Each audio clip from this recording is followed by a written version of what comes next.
सभी को नमस्कार। इस वीडियो में हम लेसन 7 को आगे पढ़ने वाले हैं।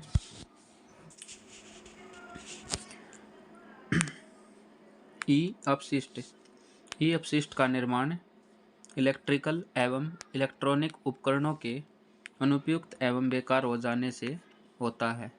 इसमें अनेक खतरनाक रसायन एवं भारी धातुएं जैसे सीसा, कैडमियम, बेरिलियम, क्रोमियम, पारा पाए जाते हैं, जो मानव स्वास्थ्य के लिए हानिकारक होते हैं। ई अपशिष्ट के स्रोत।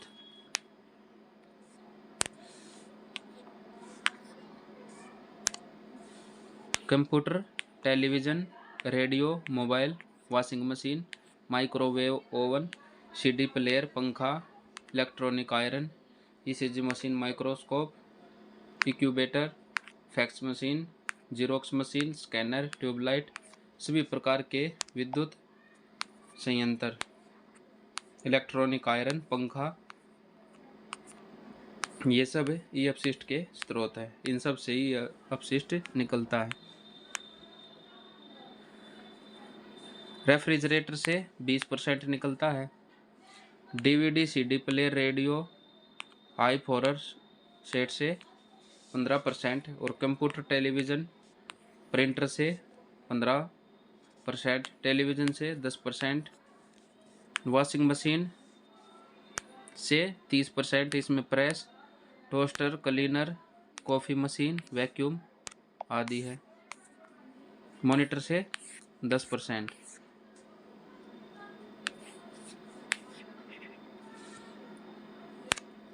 नेक्स्ट है ई अपशिष्ट का अधिकतर निर्माण विकसित देशों द्वारा किया जाता है। ये देश अपने ई अपशिष्ट को विकासशील एवं अविकसित देशों में स्थानांतरित कर देते हैं। बेंसल कन्वेंशन एक अंतर्राष्ट्रीय संधि है जो ई अपशिष्ट के दो देशों के बीच स्थानांतरण को प्रतिबंधित करती है। भारत में पर्यावरण, वन एवं जलवायु परिवर्तन मंत्रालय ने खतरनाक अपशिष्टों के प्रभावशाली प्रबंधन के लिए खतरनाक अपशिष्ट अधिनियम 2008 को अधिसूचित किया है, जिसमें ई अपशिष्ट भी शामिल है। यद्यपि इस नियम में कोबाल्ट 60 जैसे रेडियो एक्टिव अपशिष्टों को शामिल नहीं किया गया है। बेंसल कन्वेंशन में कोबाल्ट 60 को शामिल नहीं किया गया है, क्योंकि ये परमाणु ऊर्जा अधिनियम 1962 के अंतर्गत आते हैं। भारत में ई अपशिष्ट। भारत में जनसंख्या वृद्धि तथा लोगों की क्रय शक्ति क्षमता तथा जीवन स्तर सुधार के कारण ई अपशिष्ट एक विकराल समस्या के रूप में उभरा है। भारत ई अपशिष्ट डंपिंग का हब बनता जा रहा है। भारत के 10 राज्य कुल ई अपशिष्ट का लगभग 70% ई अपशिष्ट उत्पादित करते हैं। इसमें से भी 65 शहर 60% ई अपशिष्ट के लिए जिम्मेदार है।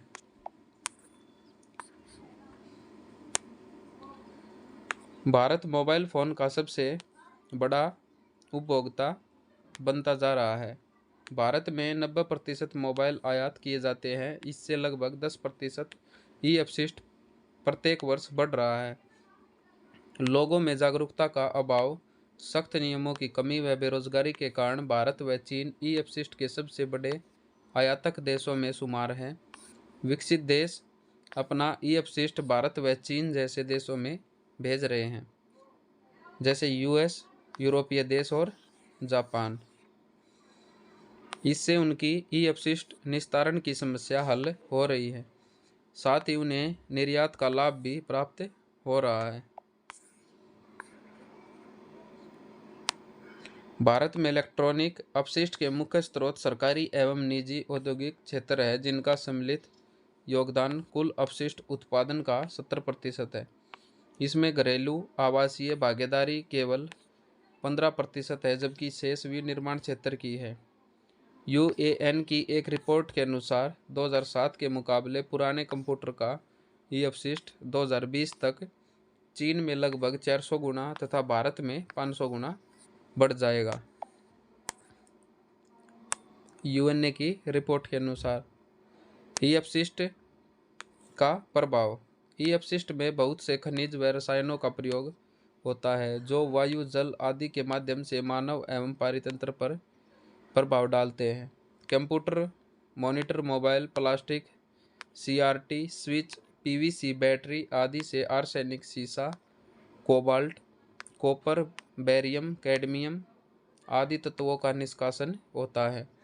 इनका उचित निपटान नहीं किया जाए तो ये पर्यावरण पर वैसिला प्रभाव डालते हैं।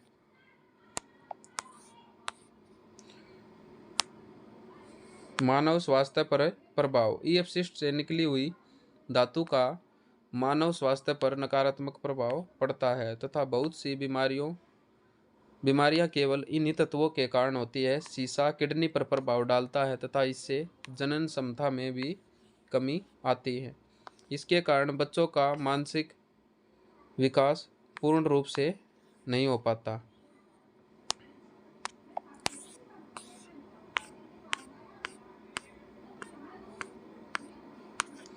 पर्यावरण पर इसका क्या क्या प्रभाव है।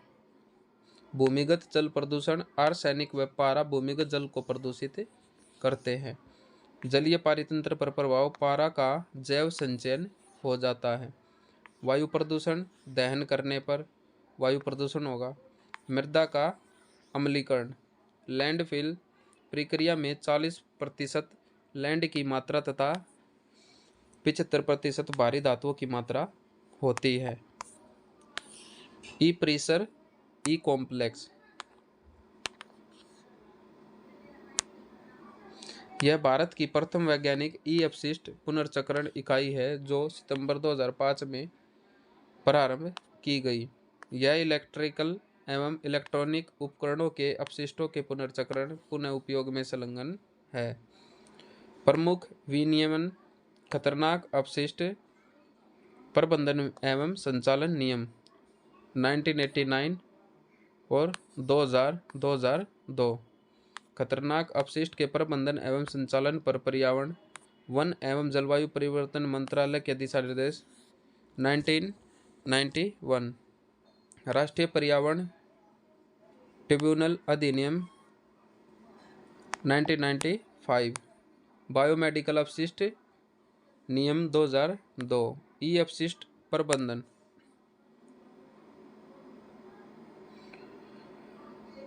Land filling. ठोस अपशिष्ट निपटान के समान चर्चा की जा चुकी है। दहन प्रक्रिया के माध्यम से। ई कचरा प्रबंधन नियम 2016। ई कचरा नियमों में कॉम्पैक्ट फ्लोरेसेंट लैंप तथा पारा वाले अन्य लैंप और ऐसे उपकरण भी शामिल किए गए हैं। केंद्रीय प्रदूषण नियंत्रण बोर्ड पूरे देश में एकल प्राधिकार देगा। ई कचरा नष्ट करने तथा पुनर्चक्रण करने के काम में शामिल श्रमिकों की सुरक्षा, स्वास्थ्य तथा कौशल विकास सुनिश्चित करने की जिम्मेदारी राज्य सरकारों की होगी। नियमों के उल्लंघन करने पर दंड का भी प्रावधान किया गया है।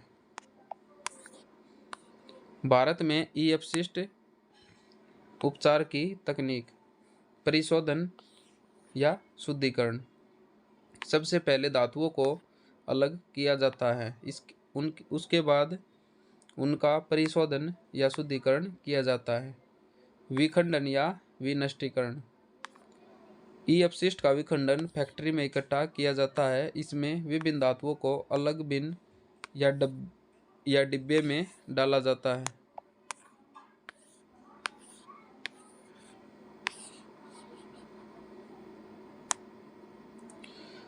प्रथम स्तर उपचार, गैस एवं द्रव का अलग परिशोधन। द्वितीय स्तर में इसका विखंडन और तृतीय स्तर में उपलब्ध वस्तुओं को पुनः उपयोग कर काम में लिया जाता है। इसके द्वारा विखंडन करेंगे तो इसके द्वारा आकार में कमी हो सकती है। CRT, cathode ray tube treatment, television monitor आदि को हटाया व उपचार किया जाता है। विद्युत चुंबकीय पृथक्करण। धातुओं को भारी मिश्रित धातुओं को अलग करने के लिए और वायु अथवा जल के प्रयोग द्वारा घनत्व पृथक्करण, ये किसके द्वारा किया जाता है? ये भी विखंडन के द्वारा किया जाता है।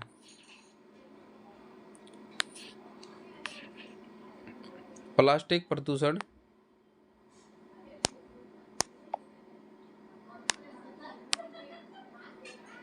प्लास्टिक प्रदूषण, प्लास्टिक से बनी वस्तुओं का जमीन या जल में इकट्ठा होना प्लास्टिक प्रदूषण कहलाता है। इससे वन्य जंतुओं या मानवों के जीवन पर बुरा प्रभाव पड़ता है।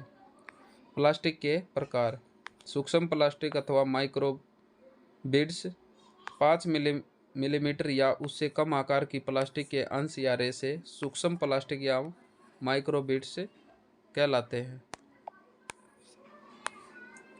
इनका निर्माण पॉलीथीन, प्रोपिलीन, पॉलीथीन,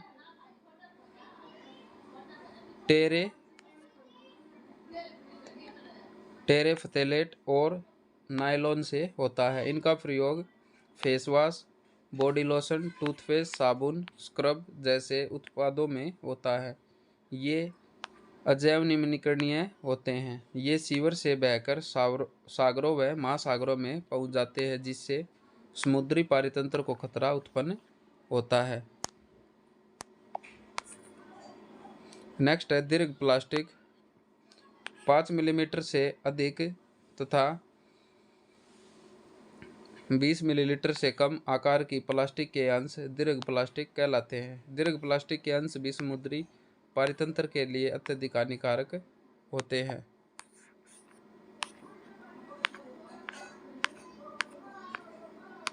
भारत में प्लास्टिक प्रदूषण।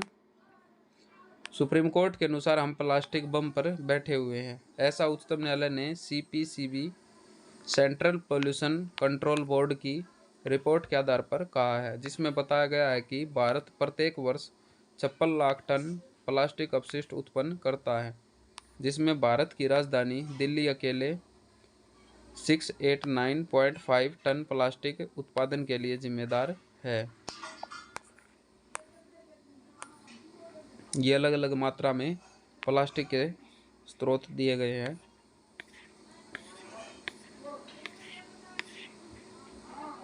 प्लास्टिक प्रदूषण का प्रभाव। प्लास्टिक प्रदूषण का प्रभाव मानव, जलीय जीव, भूमि तथा पर्यावरण पर पड़ता है। प्लास्टिक प्रदूषण एक विकट समस्या का रूप धारण करता जा रहा है। समुद्र में प्लास्टिक प्रदूषण के कारण बहुत से जानवरों की मृत्यु हो रही है तथा बहुत सी प्रजातियों के अस्तित्व पर संकट उत्पन्न हो रहा है। प्लास्टिक को जलाने पर हानिकारक गैस वातावरण में फैलती है। पर्यावरण पर प्रभाव। प्लास्टिक मलबा हवा, समुद्री तरंग, व्यापार मार्ग, शहरी क्षेत्र आदि के कारण अत्यधिक बढ़ रहा है।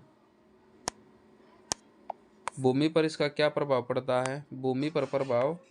प्लास्टिक प्रदूषण भूमि पर रासायनिक एवं भौतिक दोनों कारणों से होता है। प्लास्टिक भूमि की उर्वरा शक्ति में कमी करता है। प्लास्टिक युक्त मिट्टी में उर्वरता कम होती है, क्योंकि यह खनिज, जल, पोषक तत्वों के अवशोषण में अवरोधक का कार्य करता है। प्लास्टिक लैंड स्लाइड का कारक भी है।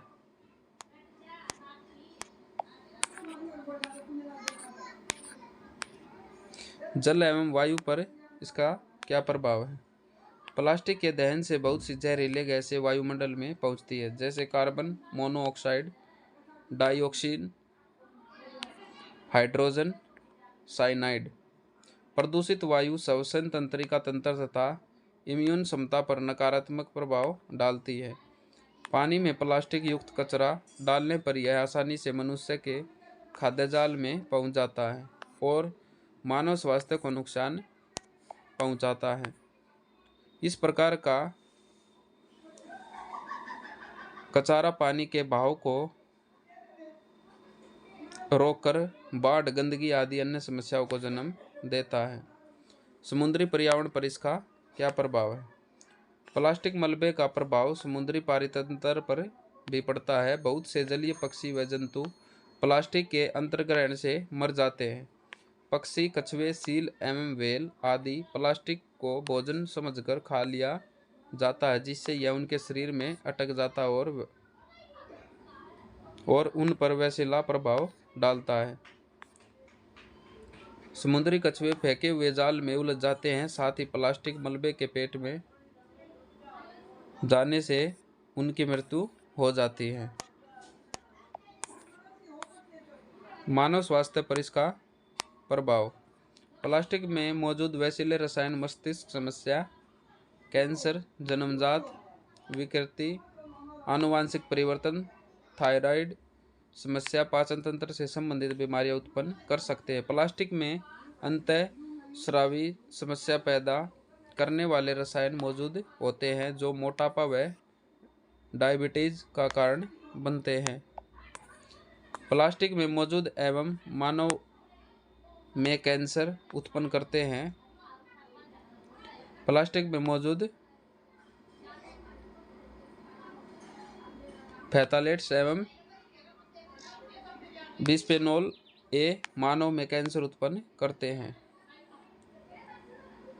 बिस्फेनोल ए महिलाओं के हृदय को प्रभावित कर सकता तथा चूहे के डीएनए को खराब कर सकता है। मृदा प्रदूषण।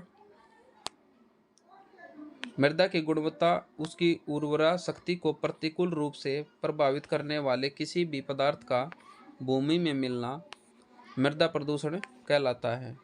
प्राय जल भी भूमि को प्रदूषित करने वाला एक प्रदूषक है। प्लास्टिक, कपड़ा, ग्लास, धातु और जैव पदार्थ, सीवेज, अपशिष्ट, औद्योगिक मलबा आदि मृदा प्रदूषण में वृद्धि करते हैं। प्राकृतिक कारणों से भी मृदा की गुणवत्ता आदि में परिवर्तन होता है। मृदा के कारण। मृदा प्रदूषण के कारण रसायनों का प्रयोग, भूमि उपयोगों में व्यापक परिवर्तन, मृदा अपरदन, उर्वरकों का प्रयोग, औद्योगिक व नगरीय प्रदूषित अपशिष्ट, सिंचाई, हानिकारक सूक्ष्म जीव डंपिंग आदि ये मृदा प्रदूषण के कारण है। रसायनों का प्रयोग। रासायनिक उर्वरक कीटनाशी कृषि के आवश्यक अंग है। रासायनिक उर्वरक फसलों के लिए आवश्यक पोषक तत्व प्रदान करते हैं, परंतु इनके अत्यधिक प्रयोग के कारण मृदा के रासायनिक एवं भौतिक गुणों में भारी परिवर्तन आता है। जैवनाशी रसायन बैक्टीरिया सहित सूक्ष्म जीवों को भी नष्ट कर देते हैं। जैवनाशी रसायन विषैले रूप में आहार श्रृंखला में प्रविष्ट होते हैं। डीडीटी प्रारंभ में मानव के लिए वरदान के रूप में उभरा, परंतु धीरे धीरे इसके नकारात्मक प्रभाव सामने आने लगे। इस कारण विश्व के अधिकतर देशों ने इस पर रोक लगा दी, परंतु भारत में भी इसका प्रयोग हो रहा है। मृदा अपरदन। मृदा कणों का बाहरी कारकों जैसे वायु, जल या गुरुत्वीय खिंचाव द्वारा पृथक होकर बह जाना मृदा अपरदन कहलाता है। मृदा अपरदन से कृषि क्षेत्र में कमी, बाढ़ आना, मिट्टी की गुणवत्ता में कमी आदि प्रभाव होते हैं। लवणीय जल। मृदा में उच्च लवण युक्त जल के प्रयोग से मृदा प्रदूषण होता है। जल में उपस्थित लवण मृदा की ऊपरी परत पर जम जाता है। अम्लता की अधिक मात्रा का सांद्रण फसलों के लिए हानिकारक होता है। नगरीय अपशिष्ट। घरेलू एवं व्यावसायिक अपशिष्ट को नगरीय अपशिष्ट माना जाता है। इसमें कूड़ा करकट, धातु, कांच, प्लास्टिक, खाद्य पदार्थ, फाइबर, बोतल आदि अपशिष्ट होता है। वर्षा के पानी से मृदा प्रदूषण में और वृद्धि हो जाती है। औद्योगिक अपशिष्ट। कारखानों से निकलने वाली क्लोरीन तथा नाइट्रोजन गैस जल में मिलकर मिट्टियों को प्रदूषित करती है तथा उनके रासायनिक संगठन में परिवर्तन कर देती है। कारखानों, चूने के भट्ठों, कोयले की खान, अभ्रक की खान आदि औद्योगिक कारकों से मृदा की गुणवत्ता प्रभावित होती है। तांबा गलाने वाले कारखाने के पास किसी भी प्रकार की वनस्पति नहीं उग सकती, क्योंकि वहाँ पर प्रदूषण ज़्यादा होता है। भूमिगत अपशिष्ट कृषि रसायनों के कारण मृदा की निचली परत प्रदूषित हो जाती है, जिसका प्रभाव छोटे जीव, मेंढक, चूहे, मिलीपेड्स पर भी पड़ता है। भूमिगत अपशिष्ट से मृदा की गुणवत्ता लंबे समय तक खराब रहती है। नेक्स्ट है रेडियो एक्टिव अपशिष्ट। रेडियो एक्टिव पदार्थों का संग्रहण एवं निष्कासन मृदा प्रदूषण का मुख्य कारण बनता है। ये मृदा की ऊपरी सतह पर संग्रहित हो जाते हैं तथा गामा रे का उत्सर्जन करते रहते हैं। इस प्रकार की मिट्टी का प्रयोग किसी भी रूप में हानिकारक होता है। रेडियो एक्टिव अपशिष्ट का विस्तार से वर्णन इस अध्याय में किया जा चुका है।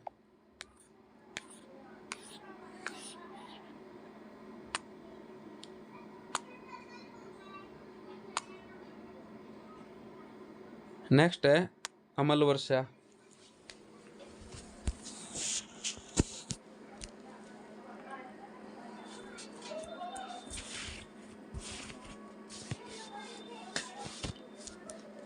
अम्ल वर्षा मुख्यतः वायु प्रदूषण के कारण होती है। अम्ल वर्षा के कारण मिट्टियों में अम्ल की अधिकता हो जाती है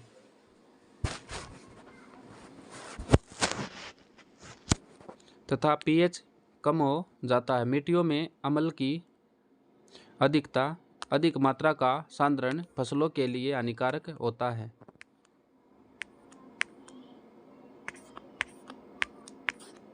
नॉर्वे, स्वीडन, कनाडा आदि क्षेत्रों में अम्लता में वृद्धि के कारण वनों की अत्यधिक क्षति हुई है।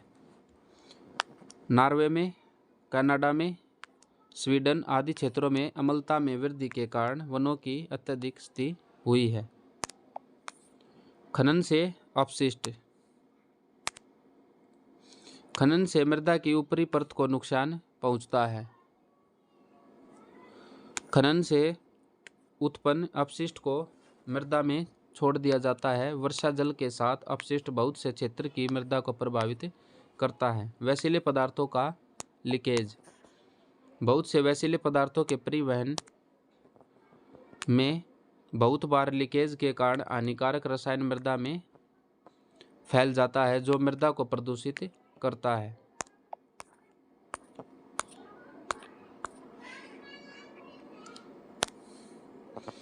ठोस अपशिष्ट की डंपिंग एवं तेल अधिप्लाव। ठोस अपशिष्ट से वैसिले पदार्थ निकलते हैं जो मृदा की गुणवत्ता को प्रभावित करते हैं। तेल अधिप्लाव से मृदा के ऊपर एक परत का निर्माण हो जाता है जो उसकी उर्वरता को समाप्त कर देता है। कभी कभी इस तेल अधिप्लाव से आग लग जाती है जो वनस्पति व वनों का विनाश कर देती है। अन्य कारण वनोन्मूलन, कृषि तकनीक व अकुशल सिंचाई, लैंडफिल, अतिचारण, शिफ्टिंग, कल्टीवेशन, सूक्ष्म जीव व बैक्टीरिया आदि भी मृदा प्रदूषण के कारण हैं।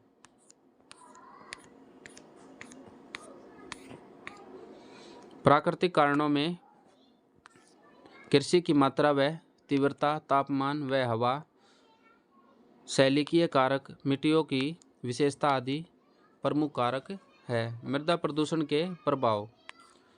मृदा में विभिन्न स्रोतों से प्रदूषण के कारण मानव एवं जैव समुदाय पर दूरगामी प्रभाव पड़ते हैं। सूक्ष्म समुदाय पर प्रभाव। मृदा प्रदूषण के कारण सूक्ष्म जीवों की मृत्यु हो जाती है। सूक्ष्म जीव बैक्टीरिया मृदा प्रदूषण के कारण उस वातावरण में जीवित नहीं रह पाते। इससे खाद्य चक्र पर प्रभाव पड़ता है। सूक्ष्म जीव खाद्य श्रृंखला में महत्वपूर्ण भूमिका निभाते हैं। मृदा पर प्रभाव। मृदा प्रदूषण से मृदा अपरदन, मृदा अम्लीकरण, मृदा क्षारीयकरण की समस्या उत्पन्न होती है। इससे मृदा की उर्वरता एवं जल धारण क्षमता में कमी आती है। पादप एवं प्राणीजात पर प्रभाव। पादप प्रदूषकों को मृदा से ग्रहण करते हैं जो पादपों में संचित होकर नुकसान पहुंचाते हैं। जंतु प्रदूषण युक्त पादपों एवं वनस्पति को खाने से ये प्रदूषक जंतुओं के शरीर में चले जाते हैं। मनुष्य मानव द्वारा प्रदूषण युक्त पादप तथा उससे प्रभावित जंतु का भोजन करने से ये प्रदूषक मानव शरीर में पहुंच जाते हैं।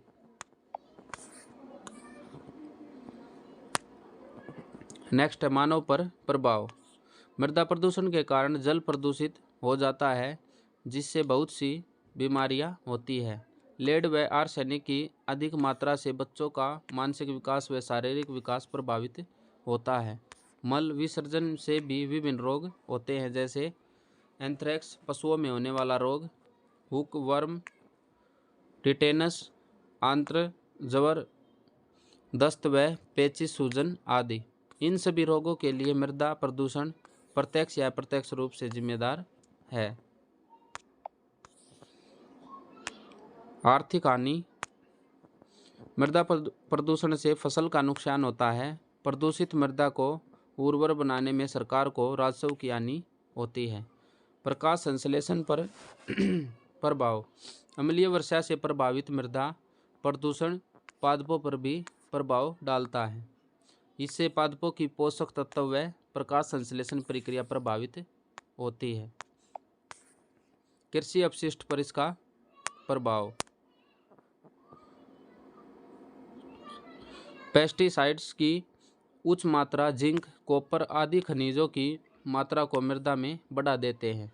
खतरनाक रसायन मृदा एवं जल को प्रदूषित करते हैं, जिससे मृदा की उर्वरा शक्ति में कमी होती है। फसल पर प्रभाव। मृदा प्रदूषण फसल की उत्पादकता को प्रभावित करता है। विश्व की 30% भूमि लवणीकरण से ग्रस्त है। पंजाब एवं हरियाणा में अत्यधिक सिंचाई व उर्वरक के इस्तेमाल से मृदा अम्लीकरण की समस्या बढ़ गई है तथा उत्पादकता में कमी होती जा रही है।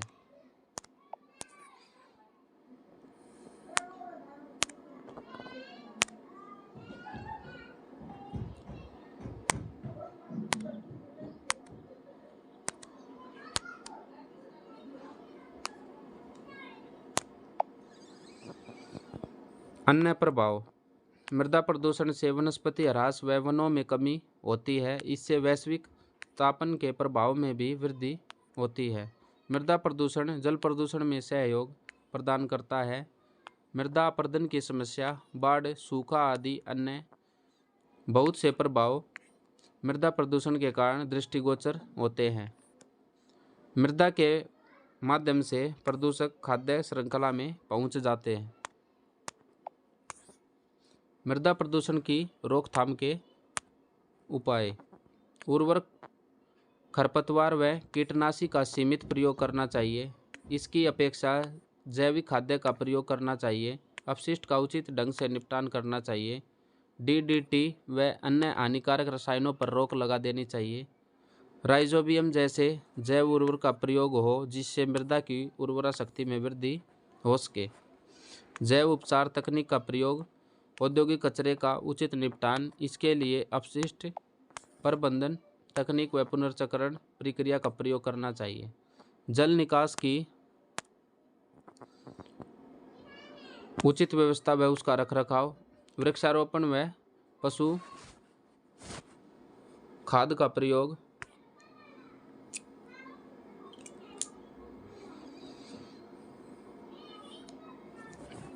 थ्री RS तथा 4RS तकनीक का प्रयोग करना चाहिए। मृदा अपरदन को रोकने वाली तकनीक का प्रयोग करना चाहिए। जैव उपचार, यह एक अपशिष्ट प्रबंधन तकनीक है जिसके अंतर्गत सूक्ष्म जीवों आदि के प्रयोग द्वारा प्रदूषित स्थान से प्रदूषण को निष्प्रभावी या हटाया जाता है। ये सूक्ष्म जीव प्रदूषित क्षेत्र के स्थानीय जीव हो सकते हैं या कहीं अन्य जगह से पृथक कर प्रदूषित क्षेत्र में लाए गए जीव हो सकते हैं। इस प्रकार जैव उपचार एक उपचार है जो प्राकृतिक रूप से उपलब्ध सूक्ष्म जीव, जीवाणु, कवक आदि का प्रयोग कर खतरनाक पदार्थों को कम विषाक्त या गैर विषैले पदार्थों में विघटित कर सकते हैं।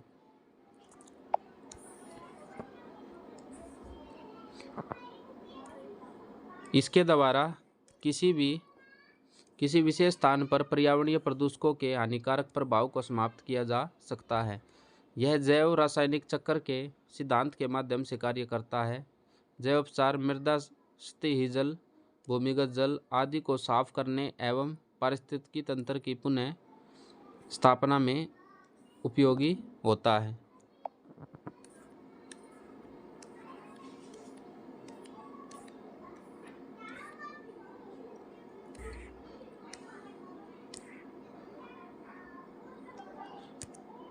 नेक्स्ट है जैव उपचार तकनीक। यदि जैव उपचार तकनीक प्रदूषण प्रभावित क्षेत्र में की जाती है तो इसे स्व-स्थानीय जैव उपचार कहा जाता है। इसमें उत्खनन की आवश्यकता नहीं पड़ती है और साथ ही मृदा की संरचना में थोड़ा सा कोई व्यवधान नहीं होता है। यह प्रक्रिया बाह्य स्थान जैव उपचार की तुलना में कम खर्चीली है। यदि प्रदूषित पदार्थ को किसी अन्य स्थान पर ले जाकर इस प्रक्रम को संचालित किया जाता है तो इसे बाह्य स्थानीय जैव उपचार कहा जाता है। निस्तारण के आधार पर संदूषकों के प्रकार। जैव उपचार तकनीक पढ़ने से पहले संदूषकों के बारे में जान लिया जाना चाहिए। संदूषकों को मुख्य रूप से 3 भागों में बांटा जा सकता है। बायोडिग्रेडेबल पेट्रोलियम उत्पाद, गैस ईंधन तेल, क्रूड ऑयल कंपाउंड और कुछ पेस्टिसाइड्स, कुछ औद्योगिक सॉल्वेंट, कोल कंपाउंड्स, साइनाइड्स, कोक अपशिष्ट।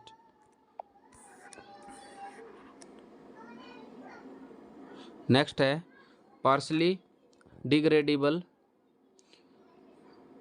डाई क्लीनिंग विलायक, आर्सेनिक, क्रोमियम, सेलेनियम और नॉन डिग्रेडेबल यूरेनियम, पारा, DDT।